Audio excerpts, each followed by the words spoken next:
Hello comrades, Commissar Bro here today with Twilight Struggle, the Cold War, 1945 to 1989. That's right, this particular game is a board game where you have two players. One player plays as the United States and the other player plays as the USSR.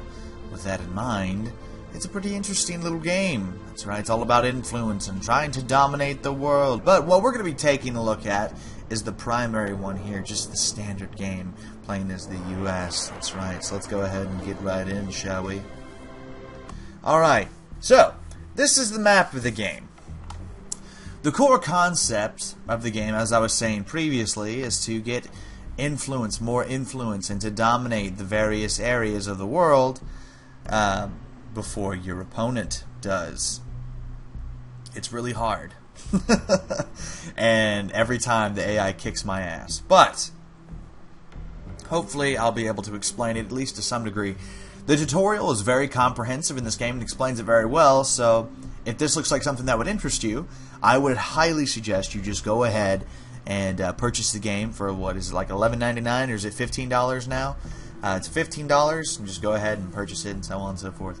But with that out of the way, like I said, I'm going to try to explain it as best I can. At the start of everyone's turn, you have to do headline things. But what I'm going to be doing now is I'm apparently placing 7 influence because the game just started. Let's pop it into West Germany. Make sure we take control of West Germany, as that's probably going to be one of the most important areas we can worry about. Place 3 more influence. We're going to put...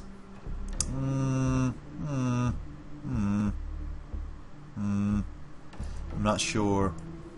Let's say Italy. Yeah, 2 in Italy, and put 1 in Turkey, so that we have a gateway into the Middle East. That's right. Oh, look at Stalin saying his stuff. It's something cool too. At the start of every turn, it gives it's a speech coming from these famous leaders. Really cool. So anyway, at the beginning of every turn, you have to do a headline. So what card do we want to headline? We got a bunch of cards down here. These are all the cards we can play. Now it looks like we drew more Soviet cards than we did our own cards, which is no bueno, to say the least. I don't really see anything in here that I really care about. I guess the Truman Doctrine, remove all USSR influence markers in one uncontrolled country in Europe. So that seems like a good one to headline, because then we can headline it and we can get rid of all the influence in one country. Alright, we're waiting for our opponent to decide first. Look at him controlling North Korea. Yes. So, while that's happening, let's take a look at some of our other cards, shall we? Vietnam revolts. Add 2 USSR influence in Vietnam for the remainder of the turn. The Soviet player may add 1 operations point to any card that uses all points in Southeast Asia. Alright, did he finally finish? Alright, good, he finished. So, what's the country we want to get rid of? Yugoslavia or Finland? Let's get rid of Yugoslavia. So basically what we did is we just cut the entirety of the USSR's influence, at least in these regions here. Like this part here, he can't put any influence down in Greece, Yugoslavia, or Bulgaria. Now, he can influence Czechoslovakia and Romania, and once he starts putting influence there... Oh, crap. I didn't take it out of Finland either. Oh. Made a mistake. Whatever. No big deal. Again, you can tell I'm a total noob at this game. I'm not very good at it. I've played I played 1 full game, and I played a little bit of a second game. It's really tough. It's a tough game. The AI knows what it's doing, and it takes full control of that. So anyway, you get these scoring cards, and I didn't get one this turn, but that's okay. I'll probably get one next turn. I'm pretty sure the USSR has at least one, where it forces players to score the various regions. So whoever has a majority of the dominance in a region is going to have like control and so on and so forth. They're going to get more victory points. The overall goal of the game is to get a certain amount of victory points. See, as we can see here. Yeah. Nice little turn and action tracker. But to get these victory points, again, you do the scoring. You can do the space race. You get more points from the actual space race and so on. There's a bunch of different stuff. Oh, and basically you don't want to let your DEF CON get down to 1. If it gets down to 1, it's game over, bruh. It's game over. So, what do we want to do next? Let's see. The Red Scare, Purge. All further operations card played by your opponent this turn are -1 to their value. To a minimum of 1 op. That actually is a good card we should play. So, when you're going to play a card regularly, you have a couple of different things you can do, as you can see here. You can attempt a coup, which essentially gets rid of all the influence of your opponent in an area, a country, and gives you full control. If you succeed, if you fail, it makes the DEF CON counter go down by 1 and you get nothing. Now, you can also use a card to place influence. In this case, I would get 4 influence by giving up this card. Or you can play the actual event. Or we can do a space race, which gives us points towards the space race. Or we can do a realignment, which is similar to a coup, except it's not as devastating. You pretty much just get rid of your opponent's influence in certain areas. So what we're going to do, actually instead I decide we're going to place some influence. So we got 4 influence to place. Let's see, what do we want control of? There's a couple of areas that I think we probably should take control of. For example, we're going to take the Middle East back from the dirty Soviets. Boom. So now we own 2 regions, and we need to continue conquering some of these places. Yep, commit changes.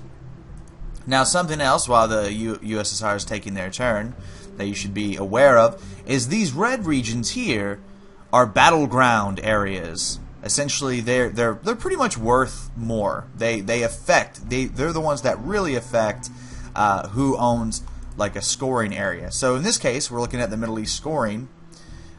This is how many we own that are non-battleground. This is how many we own that are battleground, and this is our overall presence.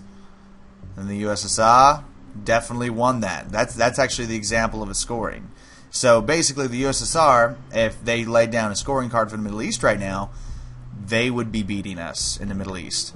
This little bar here also tells you pretty well if you look at the bars around these areas. So what I think we're going to do is, do we have another good card to play? We have a bunch of Russian cards. See, this is the problem with having Russian cards. They trigger the events, and I don't want to trigger the events, so I'm going to use this Russian card, the Arab-Israel War, and I'm going to use it towards the space race. So that basically I don't have to give the Russians essentially a bunch of influence points in the Middle East and Israel. That's something I do not want to do. Okay, and it is once again the USSR's turn. So far, I think the USSR is beating us, really. They've already taken over control. Oh, player earned VPs might equal to... Oh, that they used it as a coup. Oh, they used the nuclear test ban as a coup on Italy, and it worked! Bastards! The DEF CON went down 1 level, and the Russians took control of Italy. So now they own more of the battleground areas. That is no bueno for us. So what does the Olympic Games do? Opponents may participate or boycott. If an opponent participates, each player rolls 1 die, with the sponsor adding 2 to his roll. High rolls gain 2 VPs. So what we're going to do is we're going to use this as influence. Yeah, we're going to definitely use that as influence. And we're going to take back control. Oh, we don't actually have a movement into Italy. That's not good. So we'll plop down. We'll start working towards taking control of France. Yeah. We'll use the CIA created in the next one. What does Nasser do again? Add 2 USSR influence in Egypt. Remove half rounded up. So yeah, we're definitely not going to do that. That's not a good card for us. We might use that towards the space race if we can. 5-year plan. Surround with Scarpum card. And they're getting rid of the U.S. blockade. Really? That seems like I would have played that card. That would have been a good card to play. The blockade, because we don't have any 4 operations cards. So they could have gotten rid of a lot of our influence in Western Germany had they done that. We do have the China card, but I don't know if you can play the China card right now while it's considered face down. So the Russians have taken control of Greece, and did they just take Nigeria? So that's no bueno. But that's okay, guys. That's okay. We're good. We're gonna take. Let's see. Can we play? No, we can't play any of those towards the space race. So we're gonna take the CIA created. And we're going to play some influence. We're going to take control of France. Boom. So we took control of another battleground area. So we're at least maintaining as much power as possible to maintain control here in Europe. Now we are losing influence in Asia and the Middle East, so that's not good. But thankfully, Central America and South America have been left out of the fight so far. Good. All other operations cards played by the U.S. are no bueno. Just add 1 to their value. Actually, that's a good thing. Why would he play that? Yeah, well, okay, whatever. Works for me, buddy. And we don't want to. I don't want to play that Nasser card. What about Romanian abdication? Remove all U.S. influence in the USSR. Yeah, we'll do this one because it should count as 2. So they'll basically take control of Romania, but we can use this additional influence that we gain to wrest control of Italy back from the Soviet Union. So now they don't control it, but nor do we. So we'll commit to that. But like I said, we did give them control of Romania. Ooh, so we're even in Europe. So they finally played the Europe scoring card. And we're even in Europe, as was expected. So it's good that we played that influence card on Italy and took control of Italy rather than letting him maintain control of another battleground area. Then he would have gotten a lot of victory points. Basically what just happened there was he gained 5 victory points and we gained 5 victory points. So we're still even. We canceled each other out. The Vietnam revolts. Add 2 USSR influence in Vietnam. For the remainder of the turn, the Soviet player may add 1 operations point to whatever they do. See, all my cards are basically playing in tandem with the Soviet cards right now, and I'm not happy about that at all. But that's okay. That's okay. We're taking control of certain areas that we need to. That's right. Boom. So now we have full control of Italy once again. Yeah, that's right. So we own a majority of Europe. End of turn. We lost 4 because we didn't do any mill ops at all. So we actually lost 4 victory points, essentially giving them 4 victory points. The USSR is now in the lead by 4. That's all right, though. Don't worry. We'll make up for this. DEFCON change. All right. So basically, this is the start of a new turn. We got a bunch of really cool cards, and these a lot more pro-American cards. Hell yes. Now, NORAD. If the U.S. controls Canada, the U.S. may add 1 influence to any country already containing U.S. influence at the conclusion of the action round. This event is cancelled by Quagmire. So we're not going to play that yet, but that's a damn good card. Eastern European unrest. In earlier mid-war, remove 1 USSR influence from 3 countries in Eastern Europe. This is a great card. This is going to be our headline card for sure. It's going to let us get rid of some other stuff. Warsaw Pact. Remove all U.S. influence from where? From countries in, or add 5. Okay, good. We don't really have any Eastern European countries that we're a part of. So what we're going to do is we're going to fuck over Eastern Europe, Poland, and Romania. So the Russians have lost control of Romania. But they still maintain control of Eastern Germany and Poland. But don't worry, guys. We're going to get this. We're going to get this.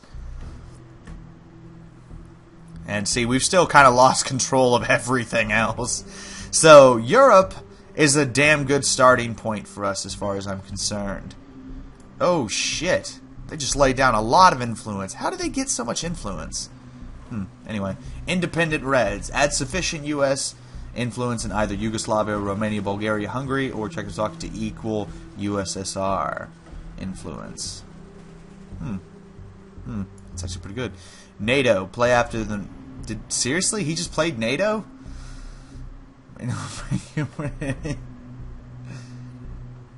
Huh. Okay. Alright. Whatever. Works for me.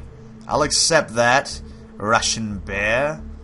Why he would play that? I guess he must have been pretty desperate. Or he has a plan? Oh, he's using it as a coup on Lebanon. Oh. Interesting. So he took control of Lebanon. He has 6 influence there. What is a special relationship? If the UK is US, but NATO is not in effect, US adds 1 influence to any country adjacent to the UK. If UK is at US adds to any Western European and gains 2 victory. Oh, absolutely. So we're gonna play this. We're definitely gonna play that. It's going to let us add some influence to some of these countries. So we're going to take Austria, add 2 to Austria. Looks good to me. We're going to commit. That's going to be our move. Boom shakalaka. We gained 2 victory points. So we brought down the USSR to only 2 victory points. So you see, this is kind of how the game plays. I know I've done a terrible job at explaining it, but essentially it's all about card effects and so on. Using your cards with the operational points that they have and distributing them. Oh no! Oh, that sucked. That sucked. He took back control of Italy. Or at least he wrested control from us. Ooh, de-Stalinization.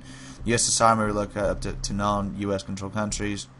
Oh, no, we're not going to do that. No, we're not going to do that. Let's do this. UN intervention. We can't do that as an event card. What about this? What about NASA? No, we can't do him either. God, NASA, you piece of shit. Alright, we're just going to play some influence. But yeah, like I said, this is the basic core concept of the game. I really like this game. It's a lot of fun. I'm not good at it at all, as you can clearly tell. Ooh, wrest control from East Germany. Fucking phenomenal. But it's really cool. Like, I mean, it's really cool. I'm digging it. I really like it. And I think that a lot of people would like it as well. It does have an online multiplayer. It's actually primarily meant to be played multiplayer with other people, rather than just one-on-one against the AI. And I think that a human player is more prone to error, so keep that in mind. It'll probably be easier to play against a human player. But, you know, that's neither here nor there.